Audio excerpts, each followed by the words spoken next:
Ассалаумағалейкум, құрметті көрермендер. Бүгін біз Паскаль сабағы бойынша видео сабақтарымызды бастаймыз.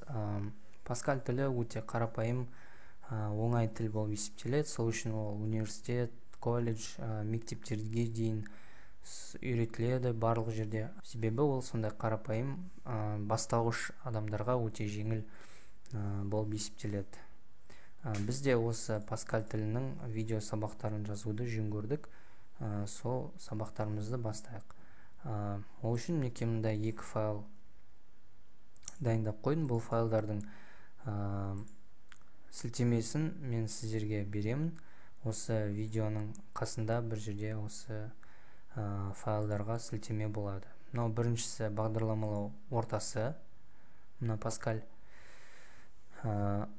Паскаль ABC деген мына жерге біз бағдарламамызды жазамыз. Мына жерге результатын көреміз.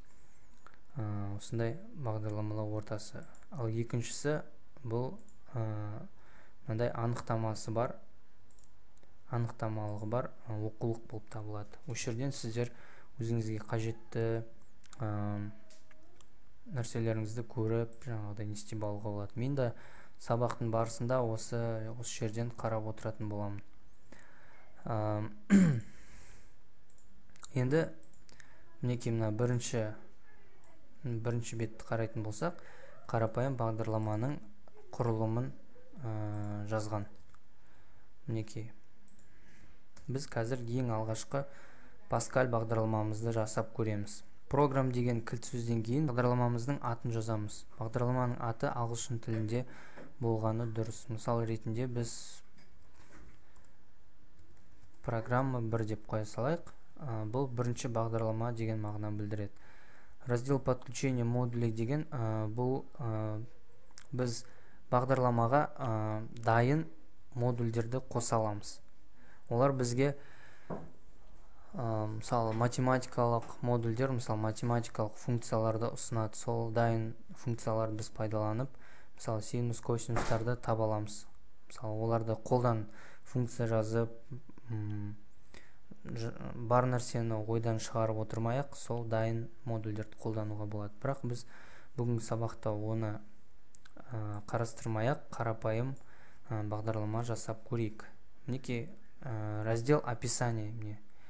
Бұл раздел описание деген var деген кілт сөз арқылы жазылады, және бағдарлама кезінде қолданылатын айнымалыларды біз осы сипаттамалар бөлімінде жазып өтуіміз керек. Мысал ретінде бізге a айнымалысы керек болса, мысалы a деп осы жерге жазып кетеміз. Қос нүктеден кейін оның типін жазу керек міндетті түрде. Кез келген айнымалы оның типі болады. Себебі компьютер оны білу керек. Мысалы ол сан ба әлде символ ма? Мысалы біз 5 деген символ, ол сан ретінде және символ ретінде де қабылдануы мүмкін. Ал компьютер оны қалай қабылдау керектігін біз оған айтып, жаңағыдай жазып отыру керекпіз. Мысалы ретінде string деген бізде символдық тип болып табылады. Біз мінекей a айнымалысы символдардан құрастырылатын болатындығын айтып, жаңа белгілеп отырмыз. Осы жерге жазып кету керекпіз.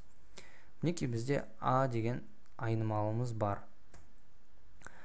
Келесі мінекей begin, end деген кілт сөздердің ортасында, кілт сөздердің операторы деп тұр, яғни операторлар, біздің амалдарымыз осы жерге жазылады. Бағдарламаның өзі, логикалық біздің жаңа есептеріміз, амалдарымыз осы екі кілт сөздің ортасына жазылады. Бұл яғни бағдарламаның негізгі орындалатын бөлімі осы жер. Ал мына жерлер жаңа сипаты, бағдарламаның аты, сондай жаңағыдай анықтамалық бөлігі болып есептеледі. Енді қарапайым бағдарламамызды жазып көрейік. a деген айнымалымызға қандай да бір символды беріп көрейік.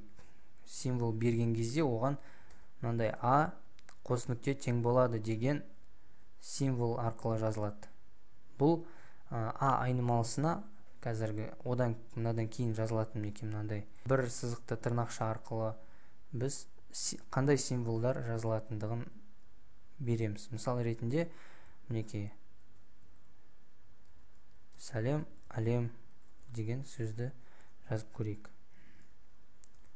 Сәлем әлем. Мысалы, осы бұл қазір компьютерге бұл символдар жинағы болып көрініп тұр. Бізге мысалы бұл сөздер болса, екі сөзді, мысалы, ал компьютерге ол символдар жинағы. Мінекей, бірінші символ S, A, L, E, M, одан кейін пробел. Бұл да компьютерге символ ретінде қабылданады. A, L, E, M деген осындай символдар жинағы болып есептеледі. Осы символдар жинағын біз A айнымалысына бекітіп қойдық. Енді A айнымалысы осы символдардан тұрады. Бұл ішінде сақталады осы символдар. Енді осы символдарды біз A айнымалысына салып қойдық. Енді осы символдарды экран бетіне шығарайық. Ол үшін бізде write ln деген кілт сөзіміз бар, команда. Осы кілт сөз арқылы, команда арқылы біз экран бетіне символдарды, сандарды шығара аламыз. Мысалы ретінде, ол үшін екі жақшаның ішіне жазу керекпіз. Не нәрсені шығарамыз? Мысалы, символдарды былай тырнақша арқылы шығаруға болады. Немесе егер айнымалы болса, тек атын жаза салуға болады. Мінекей, айнымалы деп. А болғасын, ол қазір мына аны қарастырады. Осының ішінде не бар, соны экран бетіне шығарады. Мінекей, қарапайым бағдарламамыз дайын. Енді оны орындау үшін мына жасыл үшбұрышты батырманы басу керек. Міне сәлем әлем деген жазуымыз экран бетіне шықты. Енді мына символдар жинағы туралы айтқан нәрсемізді тексеру үшін мына жерге басқа символдарды жазып көрейік. Мысалы, сәлем әлем емес, сәлем достар болсын. Мінекей, сәлем достар. Енді мысалы үшін осы тағы басқа амал орындап көрейік. Қарапайым, мысалы логикалық амал, ол осы А айнымалысына біз тағы да символдарды қосып көрейік. Мысалы, сәлем достар нүкте болсын. Бұл мен Қайсар деп жазайық. Мысалы, бұл мен Қайсар деп жазайық. Мысалы, мына символдарды біз А айнымалысына қазір қосып жатырмыз. Қосқан кезде бізде екі символдар, мына символдар мен мына символдар қосылған кезде олар бір-біріне қосылып, барлығы бір сөйлем сияқты болып қалады. Так, неверное выражение дейді, яғни мына жерге мен нүктелі үтірмен жазудың орнына қос нүкте жазып жүріппін. Мінекей, дұрыстадым.